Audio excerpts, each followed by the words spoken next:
ક્યારેય વિચાર્યું છે કે આપણી ઉપર હવાનો એક આખો અદૃશ્ય મહાસાગર છે? હા, એક એવું કવચ જે આપણને અંતરિક્ષની પેલી કઠોર દુનિયાથી બચાવે છે. એના વગર તો પૃથ્વી પર જીવનની કલ્પના પણ ન કરી શકાય. તો ચાલો આજે આપણે પૃથ્વીના આ જબરદસ્ત રક્ષણાત્મક કવચની એક સફર પર નીકળીએ. અને ખબર છે, આ સવાલનો જવાબ આપણી ચારે બાજુ છે. આપણે જે શ્વાસ લઈએ છીએ એમાં છે. આ અદૃશ્ય ઢાલ બીજું કંઈ નહીં પણ આપણું વાતાવરણ છે.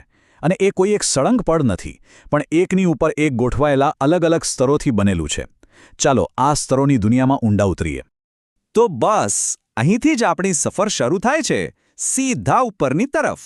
આપણે પૃથ્વીની સપાટીથી શરૂ કરીને વાતાવરણના 4 મુખ્ય સ્તરોમાંથી પસાર થઈશું. અને જોજો, દરેક સ્તરની પોતાની એક અલગ જ દુનિયા છે, જે આપણે એક પછી એક જોવાના છીએ. તો આપણી સફરનો સૌથી પહેલો પડાવ એ છે શોભાવરણ. આ એ જગ્યા છે જ્યાં આપણે બધા રહીએ છીએ, શ્વાસ લઈએ છીએ અને આખી જિંદગી વિતાવીએ છીએ. સાચું કહું ને તો આ જ પૃથ્વી પરના જીવનનું અસલી ઘર છે. આ સ્તર જમીનથી શરૂ થઈને માઉન્ટ એવરેસ્ટ કરતાં પણ ઘણું ઊંચે સુધી ફેલાયેલું છે. હા, આપણે બધા આ જ સ્તરમાં રહીએ છીએ. વાદળોનું બનવું, વરસાદ પડવો, જોરદાર પવન ફૂંકાવો, હવામાનને લગતું બધું જ બસ અહીં જ થાય છે. આ સ્તરની સૌથી મોટી ખાસિયત છે હવામાન.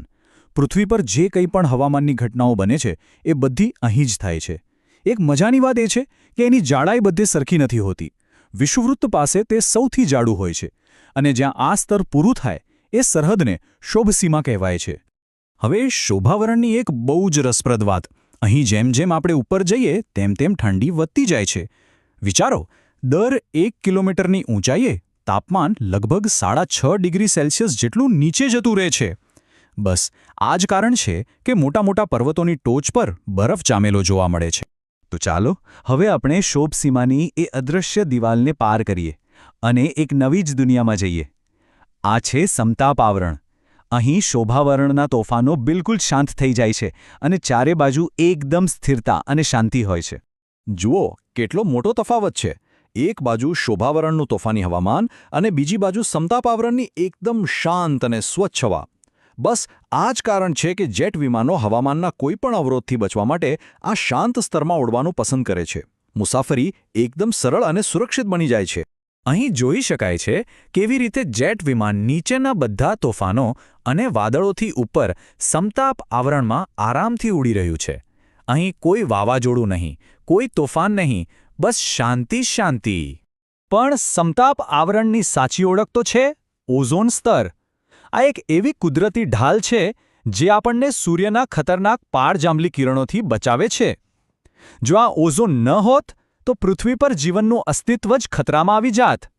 હવે અહીં એક બહુ જ વિચિત્ર વાત થાય છે. શોભાવરણથી એકદમ ઉલટું.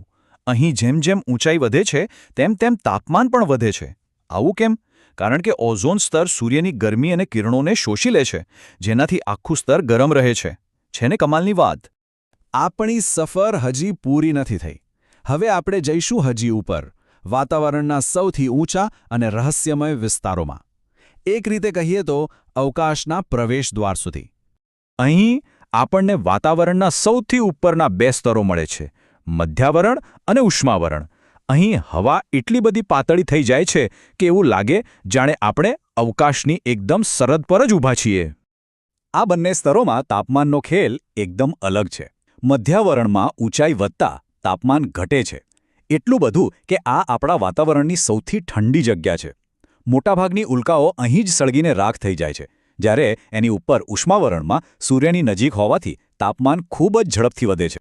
ઉષ્માવરણ આપણા રોજિંદા જીવન માટે પણ બહુ ઉપયોગી છે.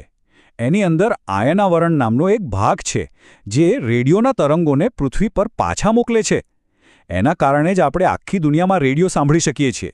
સમજો ને કે એક વિશાળ કુદરતી અરીસા જેવું કામ કરે છે. તો હવે જ્યારે આપણે અવકાશની સરહદ પરથી પાછા નીચે જોઈએ છીએ ત્યારે એક વાત સ્પષ્ટ થાય છે. આ ફક્ત હવાના અલગ અલગ પડ નથી, પણ એક એવી જટિલ સિસ્ટમ છે જે કવચ બનીને આપણી પૃથ્વીનું અને આપણું રક્ષણ કરે છે. તો ચાલો ફટાફટ આપણી આખી સફરને યાદ કરી લઈએ.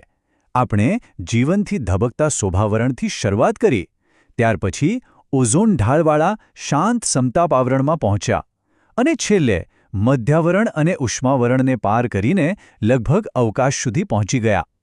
દરેક સ્તર પૃથ્વીના રક્ષણમાં પોતાની એક ખાસ ભૂમિકા ભજવે છે. આ આખી સફર આપણને એક બહુ મોટા સવાલ પર લાવીને ઊભા રાખે છે. પૃથ્વી પર જીવનને શક્ય બનાવતું આ જે નાજુક સંતુલન છે એ ભવિષ્યમાં કેવું રહેશે? આ એક એવો વિચાર છે જે આપણા બધાને આપણા આ સુંદર ગ્રહના રક્ષણ માટે વિચારવા પર મજબૂર કરે છે.